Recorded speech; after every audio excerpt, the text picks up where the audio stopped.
I have a disclaimer, and this is going to be a trigger warning for a lot of Christians. And I realize that it's not your fault because you've been taught what's most widely accepted, which is the futurist view. And you probably don't know that eschatological understanding and that view was promulgated by a Jesuit theologian. You see, to kill the Reformation, there was a Jesuit by the name of Ignatius of Loyola, and he hired two people, so to speak, and they had two diametrically opposed theological understandings.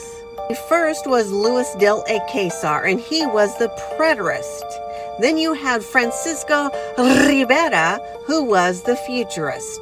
And I'm going to teach you that there is a third option, and that is the historicism view. And we believe, because it's the most biblically sound understanding, and it is the Daniel 70-week prophecy started in 457 BC, and it was all the way through uninterrupted. Now, the last 7 years is broken into 3 events. And that last 7 years, you will see that it was Jesus's baptism. You will see that Jesus Christ was crucified in the middle of the 7. And to end the 7 years was the stoning of Stephen, the first Christian martyr, when the gospel went to the whole world. You know, it is a dangerous idea when I hear that people think that they're going to be raptured before the tribulation, that there's going to be a secret rapture, that people will, have a second chance. That is dangerous doctrine. And something else that is ruined when you don't understand the year-day principle is the 1260 years, the 42 months, which is also the times and dividing of time, which identifies the beast power, the sea beast that rises in Revelation 13, which is 1/3 of the diabolical trilogy in the end. And did you also know that there's another time prophecy, and it's the 2300 years? The 70 weeks was cut off from it. That 70 weeks being cut off was called the Mare. The rest of that time prophecy, that 2300, is the Shalzon.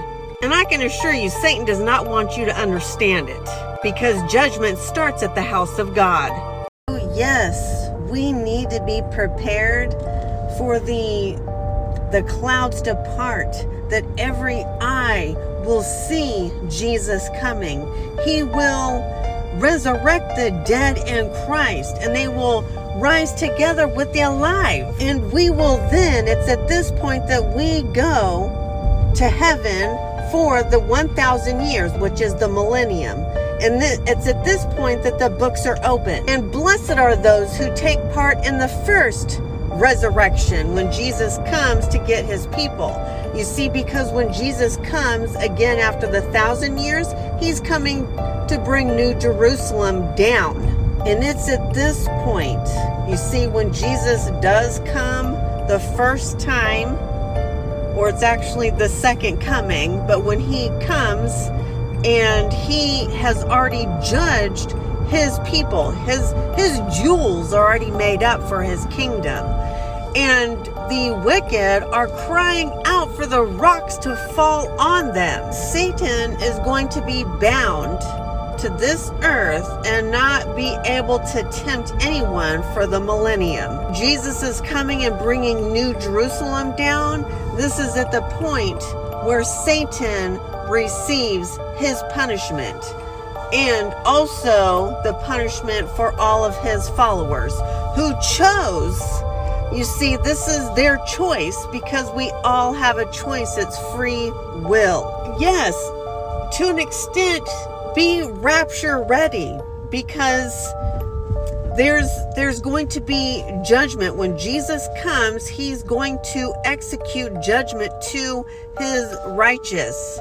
He that is holy, let him be holy still.